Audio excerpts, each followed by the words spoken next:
All right. This was an interesting one, Rob. So this is in regards to one of your singlets in particular.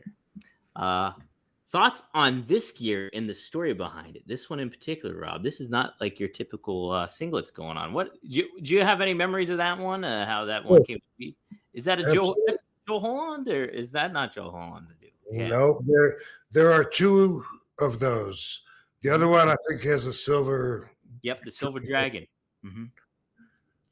I think just the two. And so here's the deal with that. When I came into WWE in 2001, just like every other moment in my career, I have a flooding of people offering me their opinions on how I should change, Hmm. fit their values. Or well, I mean that's how I saw it, but really they thought it was a good idea that it was going to help me. That should change. I should do more of this, less of that. Um, Michael Hayes said he thought that my airbrush was tie dye. That's what he referred to it as. And he said one time to me, he said, "You know that tie dye, it reminds us of the '70s."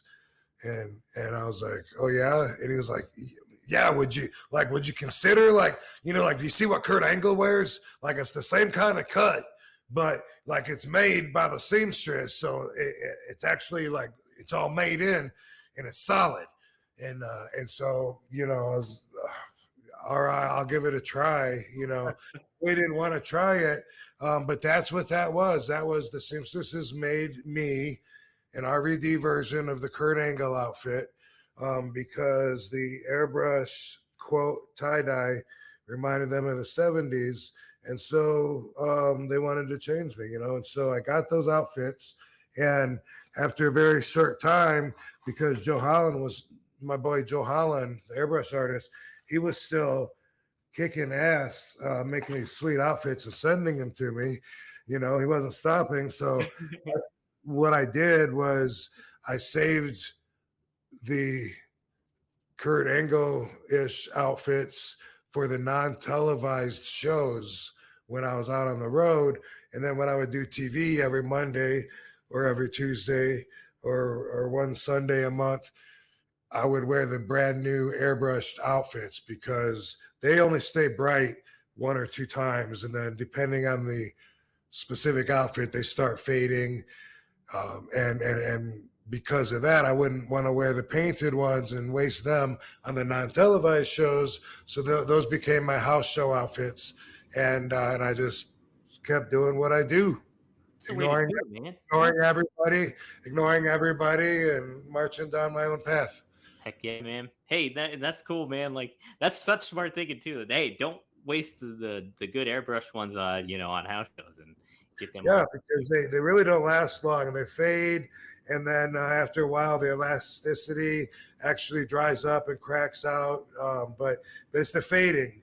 It only looks really hot and fresh like once, maybe twice if it's a really short match that you wear it in. But yeah, because of that. And I don't know if it was good or not, but obviously a lot of fans would agree that my outfits were awesome and that was another thing that made me stand out and be different. Mm-hmm.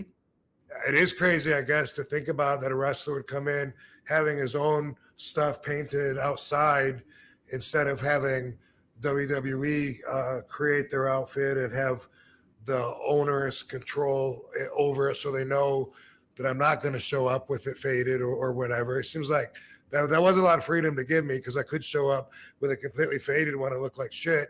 And then that would reflect upon them and their professionalism, even though it was really my fault, So when you look at it that way,